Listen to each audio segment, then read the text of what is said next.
সড়ক ও পরিবহন প্রধানমন্ত্রী রবিউল ইসলাম, উনি বলতেছে যে সমঝোতার ভিত্তিতে যদি টাকা নেওয়া হয় এটা চাঁদা বলে না, সমঝোতার ভিত্তিতে চাঁদা নেওয়া যেতে পারে, কোনো সমস্যা নাই।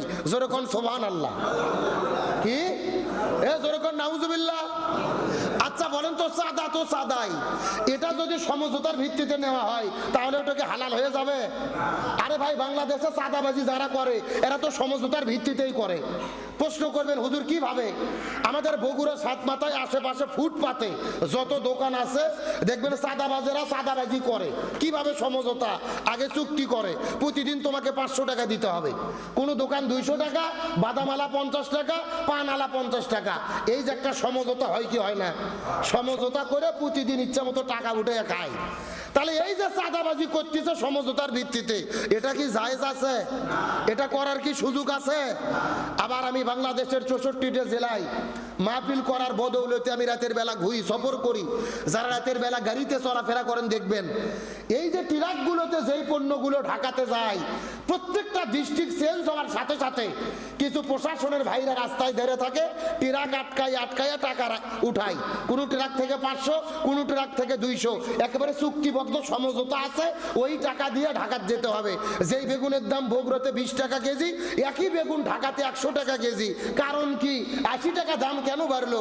এই যে জেলা পার হয়, রাস্তা পার হয়, আর চাঁদাবাজির টাকা জমা দিতে হয়, এই জন্য পণ্যের দাম বেড়ে যায়। এটা হালাল না হারাম? আরো জোরে বলেন। আপনি মন্ত্রীর দায়িত্ব নিয়ে কিভাবে ঘোষণা করলেন যে সমঝোতার ভিত্তিতে চাঁদাবাজি করা যাবে, মালিক এবং শ্রমিকের আলোচনার ভিত্তিতে টাকা উঠানো যাবে? তারেক রহমানকে বলতে চাই, এই সমস্ত মন্ত্রীদেরকে থামান। এইভাবে যদি চাঁদাবাজির সার্টিফিকেট দেয়, ব্যাখ্যা দিয়ে বৈধতা দেয়, আবারও দেশকে দুর্নীতিতে তারা চ্যাম্পিয়ন করতে প্রস্তুত থাকবে। আমরা পরিষ্কার করে বলি, এত মানুষ জীবন দিল, আর চাঁদাবাজি চাই না। যে যার কর্ম করে খান। আপনি রোজাও থাকেন, চাঁদাবাজিও করেন, তার মানে কি বোঝা গেল? হিসাব করে রোজা রাখতে, কথা বলেন, হিসাব করে রোজা রাখতে পারেন নাই আপনি। আর যদি হিসাব যদি না থাকে, ইতিসাব যদি না থাকে, এই রোজা দিয়ে আপনার জীবনের গুনাহ মাফ হবে না। এই বাংলাদেশ শুধু নয়, প্রত্যেকটা হাটে বাজারে ঘাটে সকল জায়গায় চাঁদাবাজি বন্ধ হোক, আমরা চাই কি চাই না? আর চাঁদাবাজি বন্ধ করার জন্য ভালো মানুষের দরকার আছে না নাই?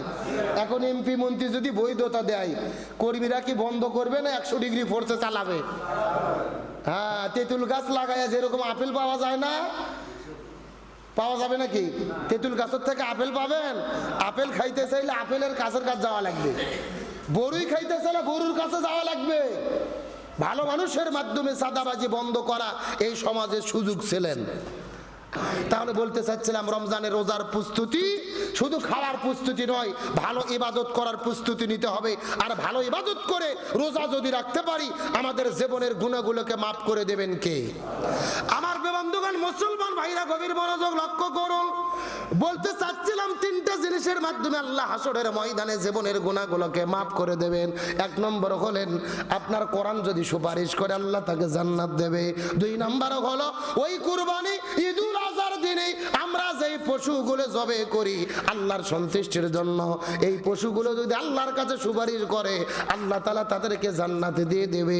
আর 3 নম্বর হলো, এই দুনিয়ার ভেতরে রমজান মাসে রোজা যারা হক আদায় করেছে, সঠিকভাবে রমজান মাসে রোজা পালন করেছে, হাসরের ময়দানে এই মানুষগুলো যদি বিপদের মধ্যে পড়ে যায়, রোজা আল্লাহর কাছে দাঁড়িয়ে যাবে, আল্লাহ এই ব্যক্তিগুলোকে আমরা জান্নামে দেখতে চাই না। এই মানুষগুলো রমজান মাসে রোজা পালন করেছে, তুমি আল্লাহ তোমাকে দেখে নাই, না দেখা আল্লাহকে ভয় করে কলিজার মধ্যে তুমি আল্লাহ তোমার ভয় নিয়ে দিনের বেলা ঘরের মধ্যে খাবার ছিল, কোনো খাবার খায় নাই, হালাল স্ত্রী ছিল, স্ত্রীর সঙ্গে প্রেম ভালোবাসা মহব্বত করে নাই, এই মানুষগুলো তুমি আল্লাহ তোমার সন্তুষ্টির জন্য রমজান মাসে রোজা এবং সিয়াম পালন করেছে, আমরা এই মানুষগুলোদেরকে জান্নাতের মধ্যে দেখতে চাই। আল্লাহ বলবে, এ রোজা এ সিয়াম তোমরা যখন এই সমস্ত ব্যক্তিদের জন্য সুপারিশ করেছো, আমি আল্লাহ তাআলা ঘোষণা করে দিলাম রে, তোমরা যাও খুঁজে বের করো যারা হক আদায় করে ঈমান এবং ইহতিসাবের সঙ্গে রমজান মাসে রোজা পালন করেছে, এই রোজাদার ব্যক্তিদেরকে বের করে করে তোমরা আল্লাহর জান্নাতের মধ্যে ঢুকায়া দাও। জোরে বলুন না সুবহানাল্লাহ। তাহলে আমরা যদি রোজা রেখে আল্লাহর জান্নাতে যেতে চাই, রোজার সুপারিশ নিতে চাই, সিয়ামের সুপারিশ নিয়ে জান্নাতে যেতে চাই, রোজা পালন করতে হবে কয়টা শর্ত মেনে? 1 নম্বর পরিপূর্ণ ঈমানের সাথে, 2 নম্বর ইহতিসাবের সাথে হিসাব করে। আল্লাহ তাআলা আমাদের সকলকে ঈমান এবং ইহতিসাবের সঙ্গে রোজা পালন করার তৌফিক দান করুক, বলেন আমিন। সম্মানিত উপস্থিত ভাইরা, রমজান মাস এসেছে, সারা দিন আমরা যত সুবহানাল্লাহ আলহামদুলিল্লাহ পড়তে পারি ততই আমাদের জন্য সওয়াব। ইবাদতের মধ্যে থাকবো। সামনের জুমা থেকে আপনাদের আহ্বান করব, অন্তত আজান হওয়ার সাথে সাথে আমরা মসজিদে আসার চেষ্টা করব। যতক্ষণ মসজিদে থাকি বরকত দান করবে কে? আমরা জুমার নামাজের আজান হয় 12টা 15-এ, 12টা 30-এ আমি আলোচনা শুরু করি। আপনারা 30-এর আগেই আজান দেওয়ার সাথে সাথে মসজিদে আসবেন।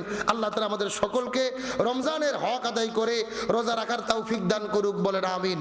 এখন যারা সুন্নাত পড়েন নাই, কাবলাল জমা সুন্নাত পড়ে নেন। আল্লাহ তাআলা আমাদেরকে বাঁচিয়ে রাখলেন, আবার রমজান মাসে আমাদেরকে হাজির করলেন, রমজান মাসে রোজা রাখার তৌফিক দান করলেন। সে আল্লাহর প্রতি আমরা খুশি না বেজার? আমরা জানি এই দুনিয়াতে বাঁচিয়ে রাখার মালিক হলেন আল্লাহ, আবার মৃত্যু দান করেন সেটাও আল্লাহ। তার কারণ সর্বময় ক্ষমতার মালিক কে? দুনিয়ার মানুষের কোনো ক্ষমতা নেই, দুনিয়ার মানুষের কোনো পাওয়ার নেই।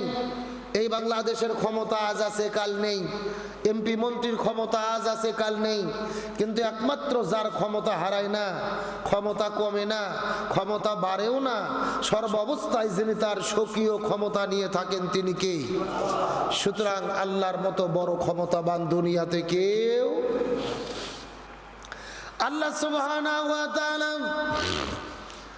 শুধুমাত্র দুনিয়ার মধ্যে নয়, পৃথিবীর সূচনা লগ্ন থেকে শুরু করে কিয়ামত পর্যন্ত, জান্নাত জাহান্নাম, হাসরের ময়দান, আল্লাহ রাব্বুল আলামিনের কত ক্ষমতা। আল্লাহ নিজের ক্ষমতা বর্ণনা করার জন্য আল্লাহ তাআলা নিজেই তার কথাটি কোরআনুল কারীমের মধ্যে কত সুন্দর করে বর্ণনা করে বলেন, তাবারাকাল্লাযী বিয়াদিহিল মুলকু ওয়া হুয়া আলা কুল্লি শাইইন